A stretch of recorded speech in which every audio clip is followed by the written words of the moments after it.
This is a continuation of The Red Badge of Courage by Stephen Crane, comprising chapters 19 through 21.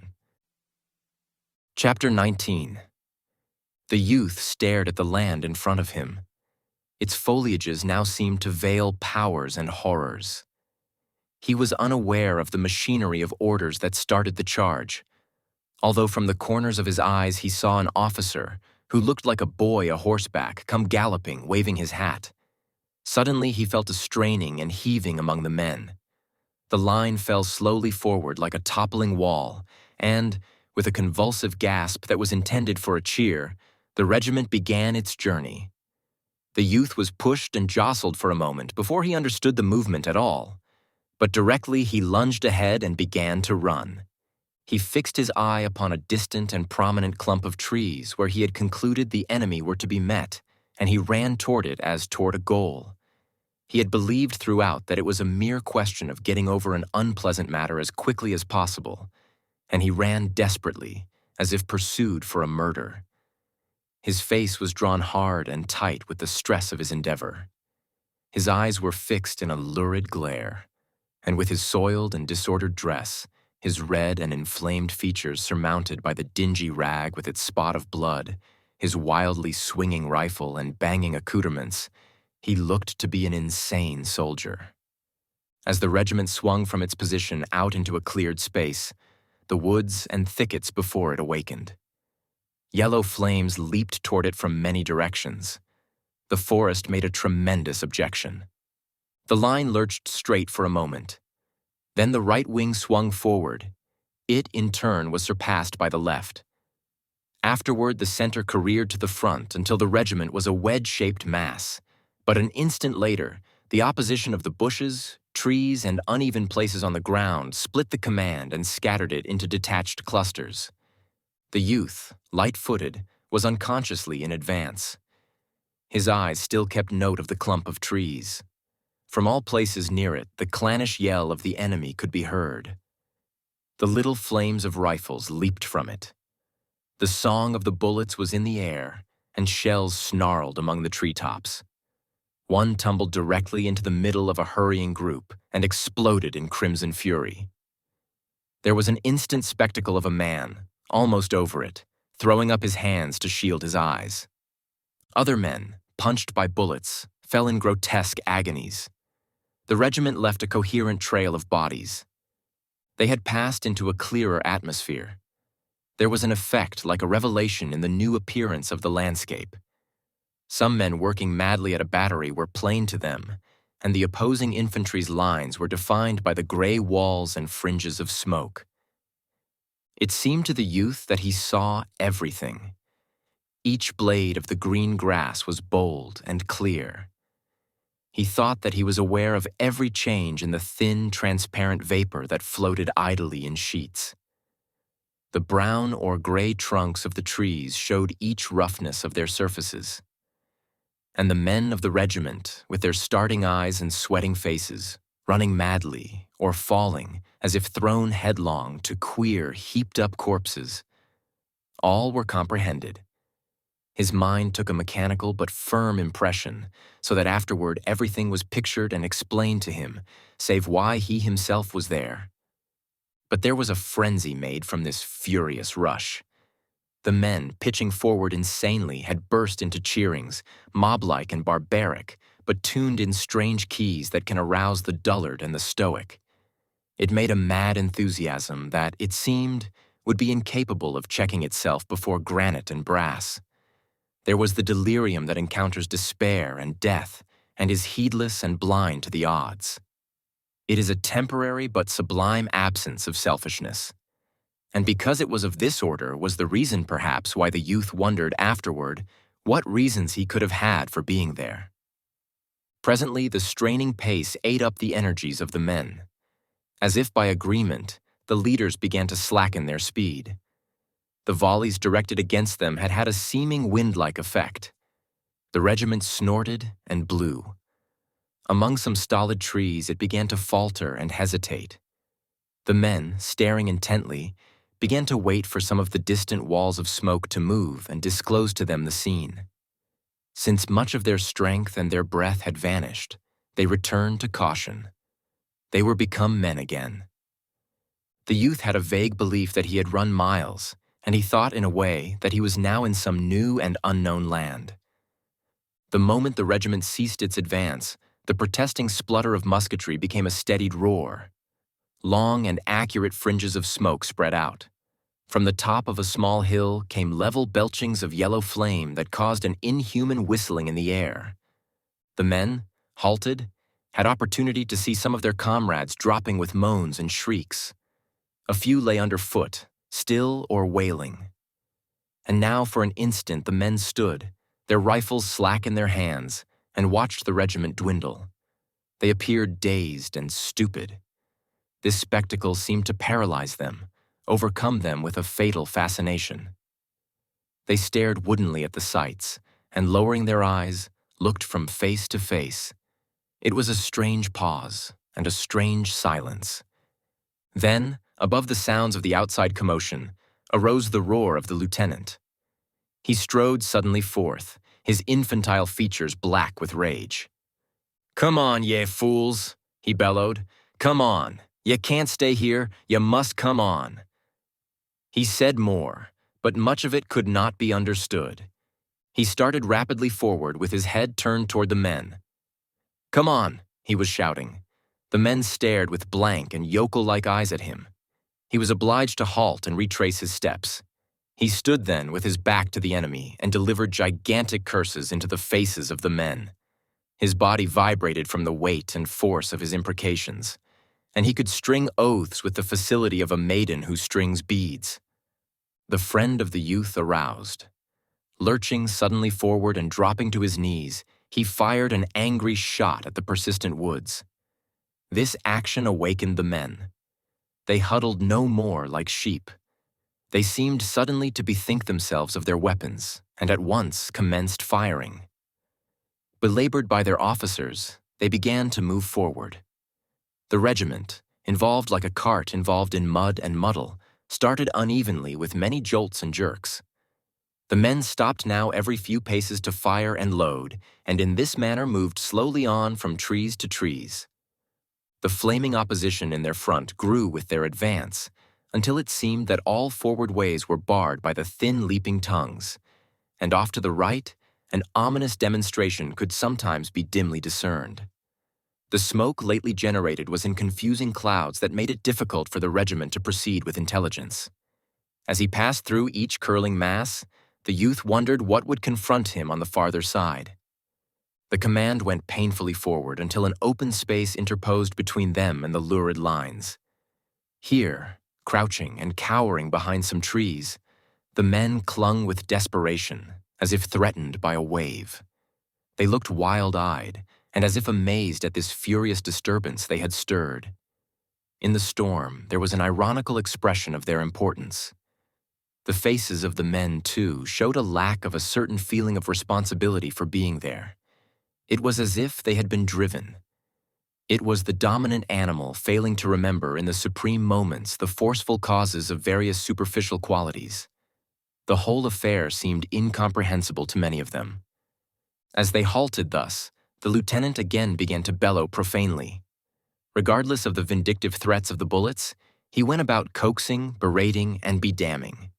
His lips, that were habitually in a soft and childlike curve, were now writhed into unholy contortions. He swore by all possible deities. Once he grabbed the youth by the arm. "Come on, ye lunkhead," he roared. "Come on, we'll all get killed if we stay here. We've only got to go across that lot, and then—" The remainder of his idea disappeared in a blue haze of curses. The youth stretched forth his arm. "Cross there?" His mouth was puckered in doubt and awe. "Certainly. Just cross the lot?"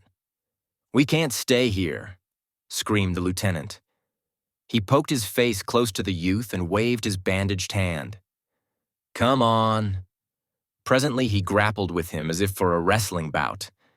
It was as if he planned to drag the youth by the ear onto the assault. The private felt a sudden unspeakable indignation against his officer. He wrenched fiercely and shook him off. "Come on yourself, then," he yelled. There was a bitter challenge in his voice. They galloped together down the regimental front. The friends scrambled after them. In front of the colors, the three men began to bawl, "Come on, come on!" They danced and gyrated like tortured savages. The flag, obedient to these appeals, bended its glittering form and swept toward them.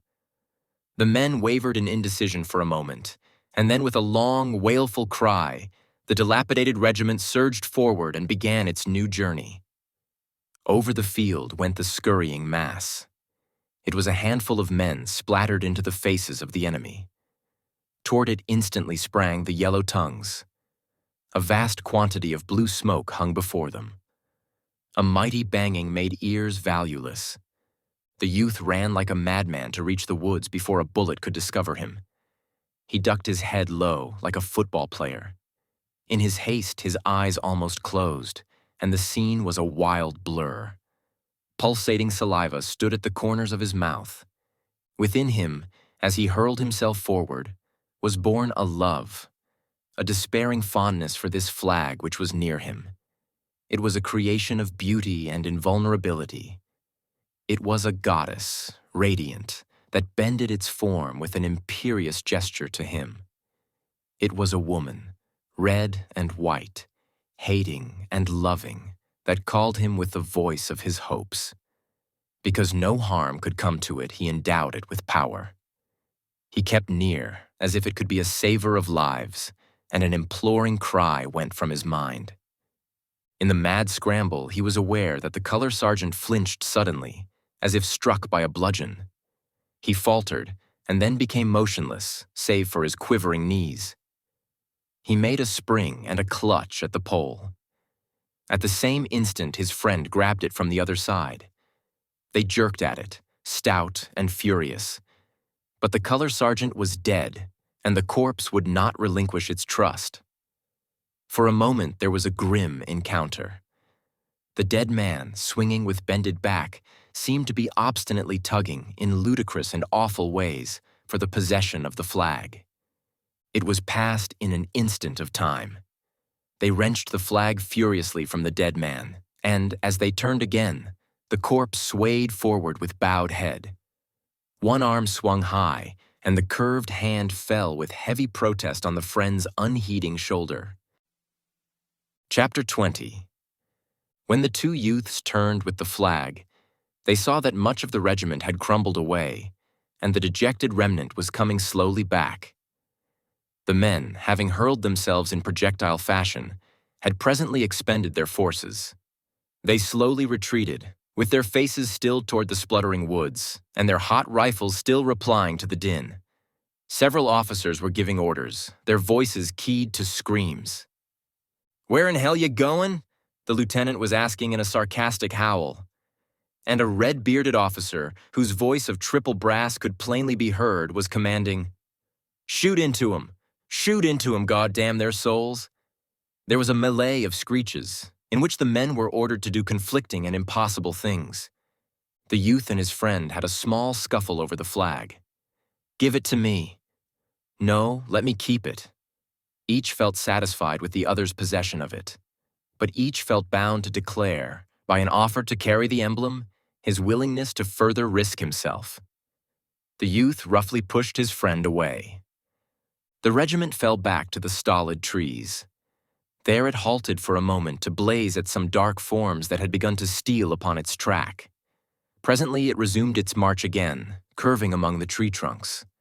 By the time the depleted regiment had again reached the first open space, they were receiving a fast and merciless fire. There seemed to be mobs all about them. The greater part of the men, discouraged, their spirits worn by the turmoil, acted as if stunned. They accepted the pelting of the bullets with bowed and weary heads. It was of no purpose to strive against walls. It was of no use to batter themselves against granite. And from this consciousness that they had attempted to conquer an unconquerable thing, there seemed to arise a feeling that they had been betrayed. They glowered with bent brows, but dangerously, upon some of the officers, more particularly upon the red-bearded one with the voice of triple brass. However, The rear of the regiment was fringed with men who continued to shoot irritably at the advancing foes. They seemed resolved to make every trouble. The youthful lieutenant was perhaps the last man in the disordered mass. His forgotten back was toward the enemy. He had been shot in the arm. It hung straight and rigid. Occasionally, he would cease to remember it and be about to emphasize an oath with a sweeping gesture. The multiplied pain caused him to swear with incredible power. The youth went along with slipping, uncertain feet. He kept watchful eyes rearward. A scowl of mortification and rage was upon his face. He had thought of a fine revenge upon the officer who had referred to him and his fellows as mule drivers. But he saw that it could not come to pass. His dreams had collapsed when the mule drivers, dwindling rapidly, had wavered and hesitated on the little clearing, and then had recoiled. And now the retreat of the mule drivers was a march of shame to him. A dagger-pointed gaze from without his blackened face was held toward the enemy, but his greater hatred was riveted upon the man, who, not knowing him, had called him a mule driver. When he knew that he and his comrades had failed to do anything in successful ways that might bring the little pangs of a kind of remorse upon the officer, the youth allowed the rage of the baffled to possess him. This cold officer upon a monument, who dropped epithets unconcernedly down, would be finer as a dead man, he thought. So grievous did he think it that he could never possess the secret right to taunt truly in answer. He had pictured red letters of curious revenge. "We are mule drivers, are we?" And now he was compelled to throw them away. He presently wrapped his heart in the cloak of his pride and kept the flag erect. He harangued his fellows, pushing against their chests with his free hand. To those he knew well, he made frantic appeals, beseeching them by name.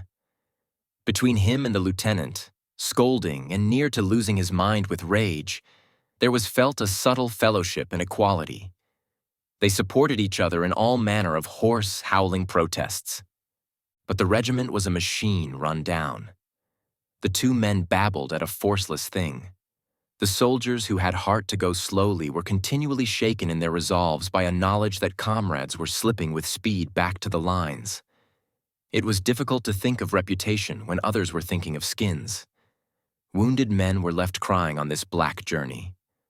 The smoke fringes and flames blustered always.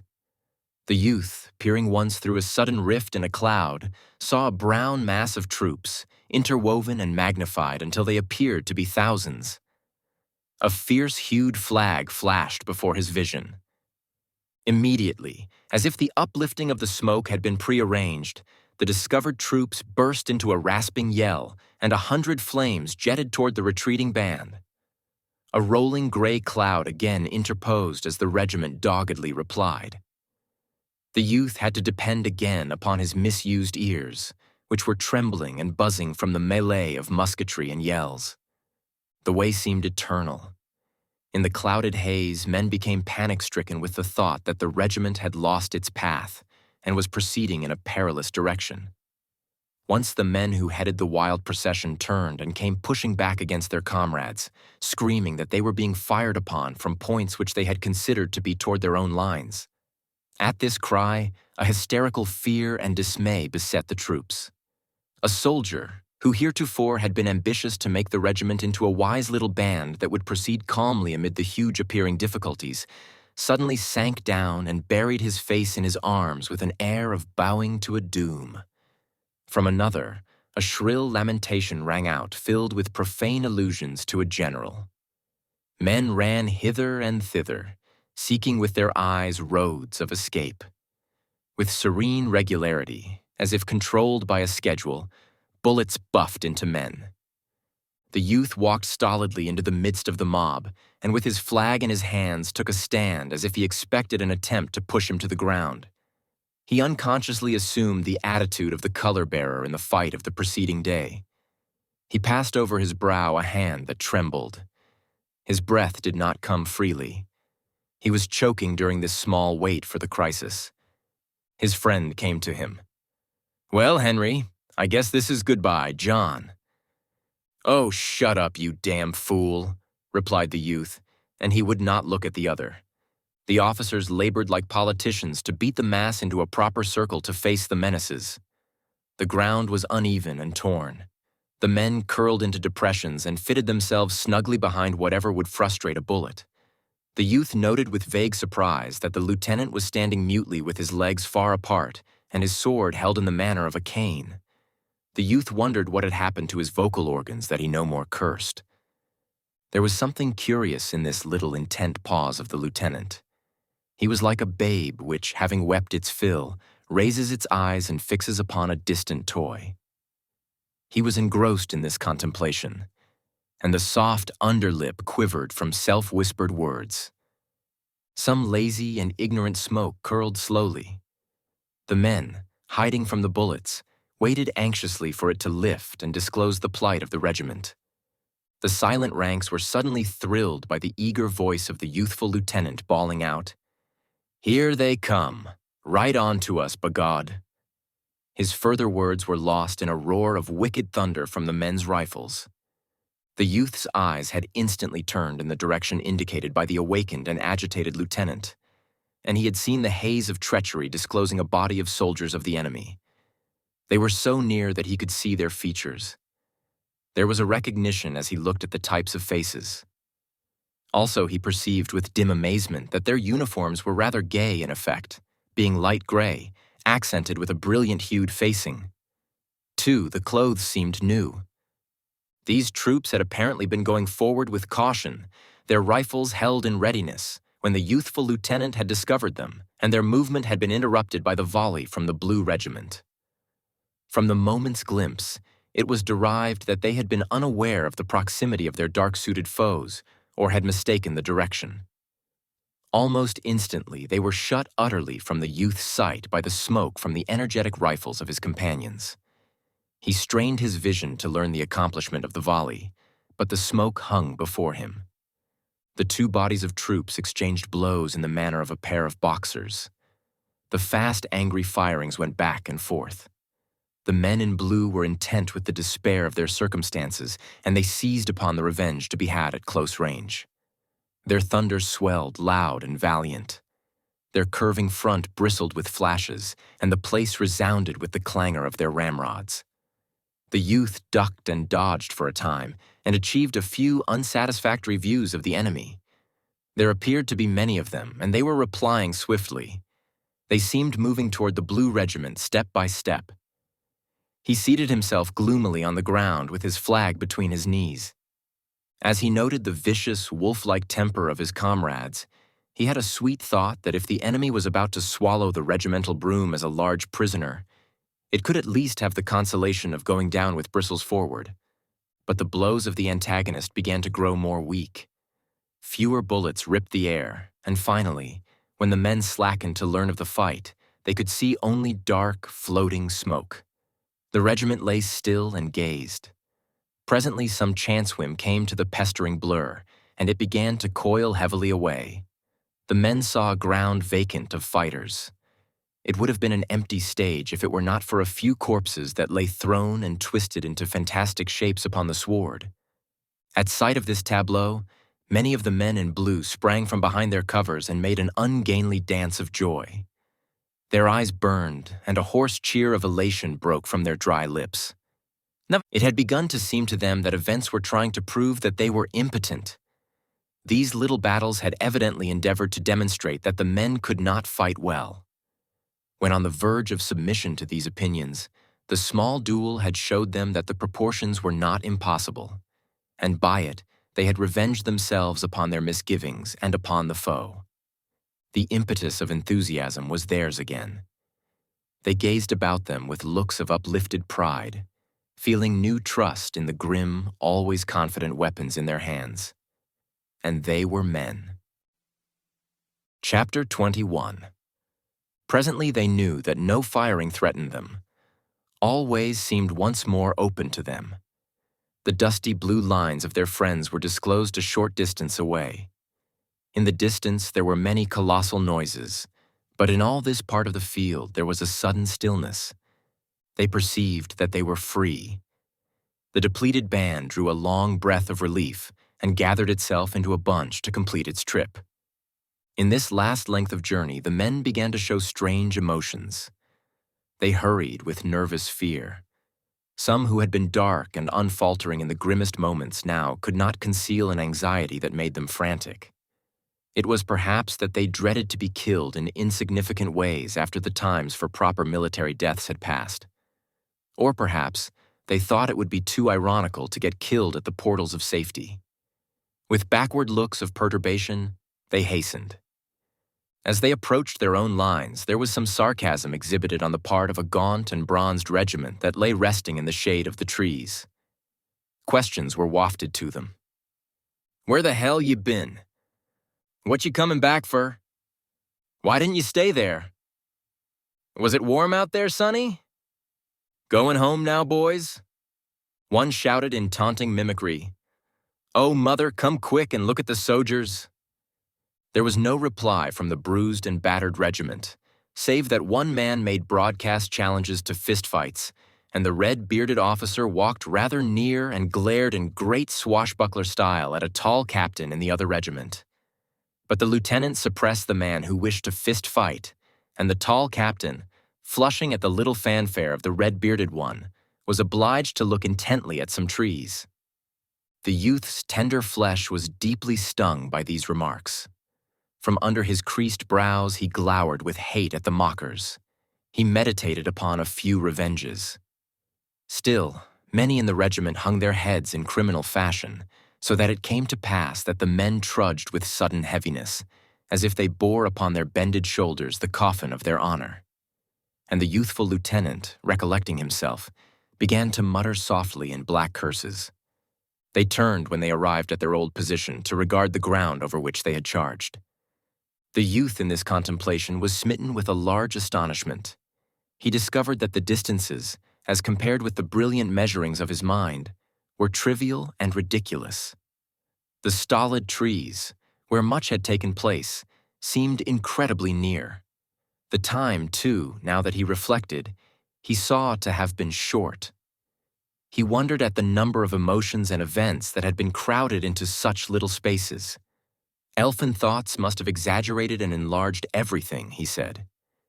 It seemed then that there was bitter justice in the speeches of the gaunt and bronzed veterans. He veiled a glance of disdain at his fellows who strewed the ground, choking with dust, red from perspiration, misty-eyed, disheveled. They were gulping at their canteens, fierce to wring every mite of water from them, and they polished at their swollen and watery features with coat sleeves and bunches of grass. However, to the youth, there was a considerable joy in musing upon his performances during the charge. He had had very little time previously in which to appreciate himself, so that there was now much satisfaction in quietly thinking of his actions. He recalled bits of color that in the flurry had stamped themselves unawares upon his engaged senses. As the regiment lay heaving from its hot exertions, the officer who had named them as mule drivers came galloping along the line. He had lost his cap. His tousled hair streamed wildly, and his face was dark with vexation and wrath. His temper was displayed with more clearness by the way in which he managed his horse. He jerked and wrenched savagely at his bridle, stopping the hard-breathing animal with a furious pull near the colonel of the regiment. He immediately exploded in reproaches which came unbidden to the ears of the men. They were suddenly alert, being always curious about black words between officers. "Oh, thunder, McChesney, what an awful bull you made of this thing," began the officer. He attempted low tones, but his indignation caused certain of the men to learn the sense of his words. "What an awful mess you made. Good Lord, man, you stopped about 100 feet this side of a very pretty success. If your men had gone 100 feet farther, you would have made a great charge, but as it is, what a lot of mud diggers you've got anyway." The men, listening with bated breath, now turned their curious eyes upon the colonel. They had a ragamuffin interest in this affair. The colonel was seen to straighten his form and put one hand forth in oratorical fashion. He wore an injured air. It was as if a deacon had been accused of stealing. The men were wiggling in an ecstasy of excitement. But of a sudden, the colonel's manner changed from that of a deacon to that of a Frenchman. He shrugged his shoulders. "Oh well, General, We went as far as we could, he said calmly. As far as you could? Did you, begod? Snorted the other. Well, that wasn't very far, was it? He added, with a glance of cold contempt into the other's eyes. Not very far, I think. You were intended to make a diversion in favor of Whiterside. How well you succeeded your own ears can now tell you. He wheeled his horse and rode stiffly away. The colonel, bidden to hear the jarring noises of an engagement in the woods to the left, broke out in vague damnations. The lieutenant, who had listened with an air of impotent rage to the interview, spoke suddenly in firm and undaunted tones. I don't care what a man is, whether he is a general or what. If he says the boys didn't put up a good fight out there, he's a damned fool. Lieutenant, began the colonel severely, this is my own affair, and I'll trouble you. The lieutenant made an obedient gesture. All right, Colonel, all right, he said. He sat down with an air of being content with himself. The news that the regiment had been reproached went along the line. For a time, the men were bewildered by it. Good thunder! They ejaculated, staring at the vanishing form of the general. They conceived it to be a huge mistake. Presently, however, they began to believe that in truth their efforts had been called light. The youth could see this conviction weigh upon the entire regiment until the men were like cuffed and cursed animals, but withal rebellious. The friend, with a grievance in his eye, went to the youth. I wonder what he does want, he said. He must think we went out there and played marbles. I never see such a man. The youth developed a tranquil philosophy for these moments of irritation. Oh, well, he rejoined. He probably didn't see nothing of it at all and got mad as blazes and concluded we were a lot of sheep just because we didn't do what he wanted done. It's a pity old Grandpa Henderson got killed yesterday. He'd have known that we did our best and fought good. It's just our awful luck, that's what. I should say so, replied the friend. He seemed to be deeply wounded at an injustice. I should say we did have awful luck. There's no fun in fighting for people when everything you do, no matter what, ain't done right. I have a notion to stay behind next time and let 'em take their old charge and go to the devil with it. The youth spoke soothingly to his comrade. Well, we both did good. I'd like to see the fool what'd say we both didn't do as good as we could. Of course we did, declared the friend stoutly. And I'd break the feller's neck if he was as big as a church. But we're all right anyhow, for I heard one feller say that we two fit the best in the regiment, and they had a great argument about it. Another feller, of course, he had to up and say it was a lie. He seen all what was going on, and he never seen us from the beginning to the end. And a lot more stuck in and says it wasn't a lie. We did fight like thunder, and they give us quite a send-off. But this is what I can't stand. These everlasting old soldiers tittering and laughing, and then that general, he's crazy. The youth exclaimed with sudden exasperation, He's a lunkhead. He makes me mad. I wish he'd come along next time. We'd show him what... He ceased because several men had come hurrying up. Their faces expressed a bringing of great news. Oh, Flem, you just oughta heard, cried one eagerly. Heard what? Said the youth. Yeah, just oughta heard, repeated the other, and he arranged himself to tell his tidings. The others made an excited circle. Well, sir, the colonel met your lieutenant right by us. It was damnedest thing I ever heard. And he says, ahem, he says. Mr. Hasbrook, he says. By the way, who was that lad what carried the flag? He says. There, Flemin', what do you think of that? Who was the lad what carried the flag? He says. And the lieutenant, he speaks up right away. That's Flemin', and he's a jimhickey, he says right away. What? I say he did. A jimhickey, he says. Those are his words. He did too. I say he did. If you can tell this story better than I can, go ahead and tell it. Well then, keep your mouth shet. The lieutenant, he sees, he's a jimhickey. And the colonel, he says, ahem, he is indeed a very good man to have. Ahem. He kept the flag way to the front. I saw him. He's a good un, says the colonel. You bet, says the lieutenant. He and a feller named Wilson was at the head of the charge and howling like Indians all the time. He says. Head of the charge all the time, he says. A feller named Wilson, he says. There, Wilson, my boy, put that in a letter and send it hum to your mother, hey? A feller named Wilson, he says. And the colonel, he says. Were they indeed? Ahem, my sakes, he says. At the head of the regiment, he says. They were, says the lieutenant. My sakes, says the colonel. He says, well, he says. They deserve to be major generals. The youth and his friend had said, Huh, you're lying, Thompson. Oh, go to blazes. He never said it. Oh, what a lie. Huh. But despite these youthful scoffings and embarrassments, they knew that their faces were deeply flushing from thrills of pleasure. They exchanged a secret glance of joy and congratulation. They speedily forgot many things. The past held no pictures of error and disappointment. They were very happy, and their hearts swelled with grateful affection for the colonel and the youthful lieutenant. This concludes the 7th part of 8 total of The Red Badge of Courage by Stephen Crane, produced by Best Audiobooks for free.